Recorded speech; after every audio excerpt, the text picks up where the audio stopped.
कितीही केलं तरी कमीच आहे असं वाटते ना, त्यांच्यासाठी आयुष्यच नाही मला तर वाटते. कारण कसं आहे माहिती का, कितीही आपण करू द्या कमीच आहे आयुष्याला असं वाटत असते. पण तसा जर विचार केला ना तर मग ना आपण आयुष्यात ना काहीच करू शकत नाही असं मला वाटते. कारण कितीही केलं तर कमी पडत नाही, याच्यापेक्षा अजून काय केलं पाहिजे मग आपल्यात अजून म्हणजे सुधार होईल, हे जे जे विचार करतात ना तर त्यांचंच आयुष्य खरं तर सुखी होते. आणि कितीही करू द्या आयुष्यात कमीच आहे हे जर असं जर आपण सारखं विचार करत बसलो ना तर आपण आहोत ह्याच्यापेक्षा आळशी बनत जातो आणि आपल्यात काहीच करण्याची म्हणजे प्रेरणा राहत नाही. आपण एकदम रिलॅक्स लाईफ ना जगाच्या नादात ना मग आपण आयुष्यामध्ये काहीच करू शकत नाही. तर आपल्याला आयुष्यात जर काही तर करायचंच असेल तर मग आपल्याला थोडं तर म्हणजे कष्ट करावंच लागणार आहे. तर कष्ट तर करावं लागणार आहे, मग आळस तर म्हणजे दगदग तर नको आहे. तर तसं काय होत नाही. हे बघा, जर आपल्याला रोजच दगदग होते पण एका दिवशी आपला दिवस असा येत असतोय ना की ती मग सगळ्या दिवसाची कस भरून तो दिवस काढत असतो. त्यामुळे त्या दिवसाची वाट बघत बघत बघत आपण आपलं कष्ट केले पाहिजे असं मला वाटते. तर माझं कसं आहे माहिती का, रोजचं जे काही रुटीनची कामं होती ना आज ती सगळी मी करून घेतली होती. तर सकाळची जर कामं झाली ना तर मग आपलं माइंड फ्रेश राहते. बघा लेडीचं कसं असते, सकाळची कामं झाली एकदा ती रिलॅक्स वाटते. मग ती रिलॅक्स वाटत होतं, मग मी काय केलं, म्हणलं चला आता टाइम आहे एवढा, सकाळची कामं तर 11 वाजताच उरकलेले आहेत, मग थोडंसं आराम वगैरे केले तासभर. आणि त्याच्यानंतर मग काय केलं, टेरेसवरती सगळी भांडी नेली आणि सगळी भांडी टेरेसवरती नेऊन घासून घेतली. म्हणलं आता कसं आहे शेवटी, कारण आता खाली जर एक एक भांडं आपण घासत बसलो ना तर एवढे होत नाही. एकदा बसून सगळी व्यवस्थित भांडी घासली ना मग तो दसराच निघाल्यासारखं एकदम साफ वाटते बघा. तर काय केलं, मांडणीवरची सगळी भांडी नेऊन वरती ठेवली आणि ते घासून घेतली. आणि खाली आल्या ना इकडं, तर इकडं लगेचच म्हणलं आता बसलं आपण तर मग परत कंटाळा येणार आहे. तर पडदिशी शेपू वगैरे चिरून घेतला, शेपूला फोडणी घातली. काय नाही, शेपूमध्ये थोडीशी मटकीची डाळ, ठेचलेला लसूण, थोडी हिरवी मिरची, थोडंसं शेंगदाण्याचं कूट असं सगळं टाकून घेतलेलं आहे आणि शेपू तयार करून घेतला आहे. आता इकडं मला बनवायची होती बघा ग्रेव्ही भाजी. तर ही ग्रेव्ही भाजी आहे ना ती म्हणजे फ्लावरची ग्रेव्ही बनवायची होती मला. तर टोमॅटो, कांदा, अद्रक, लसूण हे सगळं पेस्ट तयार करून मिक्सरला लावून बारीक करून घेतलं. त्याच्यानंतर जिरी मोहरीचं फोडणी घातली. त्याच्यानंतर ती प्युरी आहे ना त्याच्यामध्ये टाकून घेतली आणि मस्त असं सगळं त्याच्यातलं पाणी आटोस तर तळून घेतलं. कारण आपण काय करतो, थोडं तर प्युरी बनवायची म्हणलं ना, पेस्ट बनवायची म्हणलं थोडं तर पाणी नकळत चमचाभर का होण्यात त्यात टाकावं लागते. आणि ते तसंच राहिलं ना तर मग भाजीला असं दुसरे पदार्थ तळत नाहीत. त्याच्यामुळं सगळं पूर्ण तेल ना त्याला मिक्स करून मी अगोदर मिक्स करते आणि त्याच्यानंतर मग ते जे काय आपलं घरचं काळा मसाला, थोडंसं गरम मसाला टाकायचा, जास्तीचा नाही टाकायचा. आणि त्याच्यानंतर फ्लावर वगैरे टाकून घेतला. आणि फ्लावर म्हणलं ना आम्ही जास्त शिजवत नाही, 1-2 ते 3 मिनिटं फक्त वाफ दिलेली आहे. आणि फ्लावरचं कसं असते, त्याचं आवरण काय एवढं कठीण असते, त्यामुळे तसे पदार्थ काय जास्त शिजवले ना ते छान नाही लागत आहे. ती टेस्ट त्याची निघून जाते आणि एकदम असं भाज्या हे होते, ते एकदमच मऊ मऊ होते.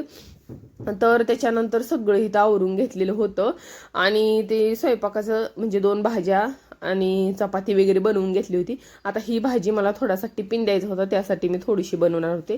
कसं आहे माहिती का, सगळ्या भाज्या एवढ्या भाज्या असं वाटते एवढ्या भाजी कशाला बनवायची आपण असं वाटते. पण कसं होतं, थोड्या थोड्या जर क्वांटिटीमध्ये आपण बनवले ना तर एवढ्या बनवाव्या लागतात.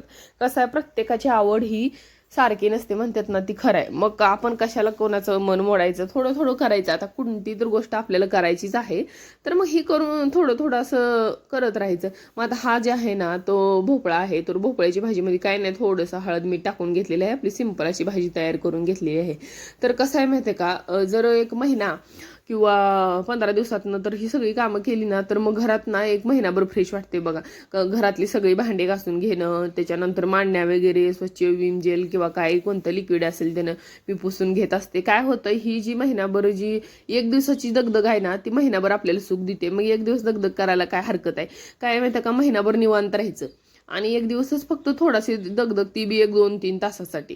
मग 2-3 तास तर आपण कुठंही फोनवर गप्पा कोण मारते 1 तासभर, कुणी म्हणजे असं कुठं तरी निवांत बसलेलं असते 2 तास, तर ते निवांत तर बसायचं, त्याला काय हरकत नाही. पण थोडंसं 1-2 तास म्हणजे टाइम वेळ काढून जर आपली ही कामं केली ना तर आपलं माइंड एवढं फ्रेश राहते. घराकडे बघूनच आपल्याला मग बाकीची म्हणजे आपलं मन प्रसन्न होते आणि मग बाकीची कामं पण आपल्याला करू वाटतात. आणि घरच खूप असं घाण झाल्यासारखं वाटलं ना, तुम्ही बघा घरातलं दुसरं काम सुद्धा आपल्याला करू वाटत नाही. तर आता तुम्हाला इथं दिसत असेल जी काय माझी वरची मांडणीची भांडी सुद्धा आहेत ना ती मी अजून मांडलेली नाहीत. कारण कसं, इथले सुद्धा प्लास्टिकचे डबे वगैरे आहेत ना ती मी घासाला वरतीच घेऊन गेले होते आणि ते आता घासून ना टेरेसवरती घातलेले आहेत, तुम्ही बघितले असेल. कारण अजून थोडंसं ऊन आहे, तर उन्हानं ना एकदम कोणतीही गोष्ट उन्हाला टाकली ना तर त्यातले सगळे म्हणजे असे ओलापणा तर जातोच, पण थोडेसे बारकेसे जीवाणू जंतू असतात ना तर ती पण जातात.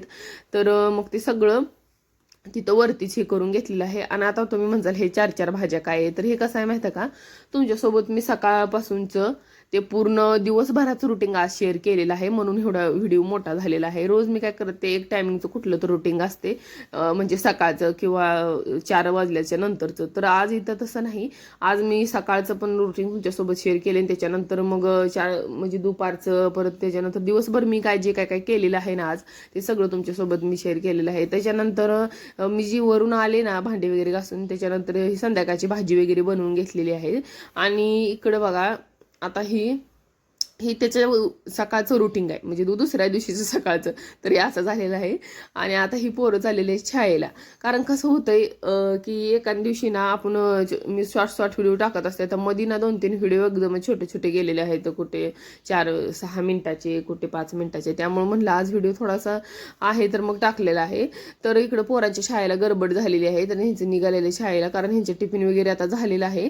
कारण कसं आहे माहिती का, पावसामुळे आधी पण सुट्ट्या बोट्ट्या ह्याने मारलेल्या आहेत, पण आता सारखं सारखं एकदा सवय लागली ना पोरांना, मग तिची कष्ट करण्याची जी त्यांची ऊर्जा ना तिकच खतम होऊन जाईल. मग निवळच घरात बसून आळस यायची, मग त्यांचं चालू होते.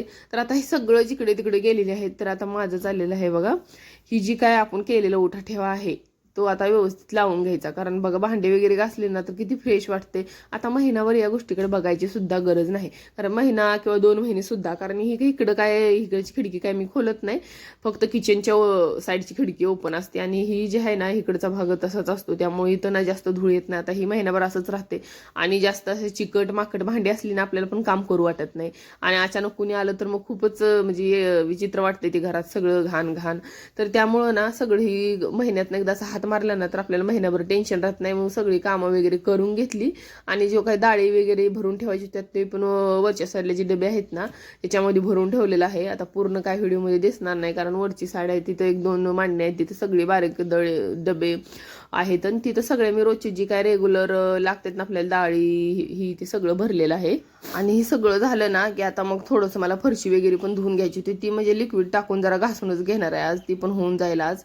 तर असा होता बघा आजचा व्हिडिओ. तर भेटूया उद्याच्या माझ्या नेक्स्ट व्हिडिओमध्ये. तोपर्यंत सगळ्यांना बाय.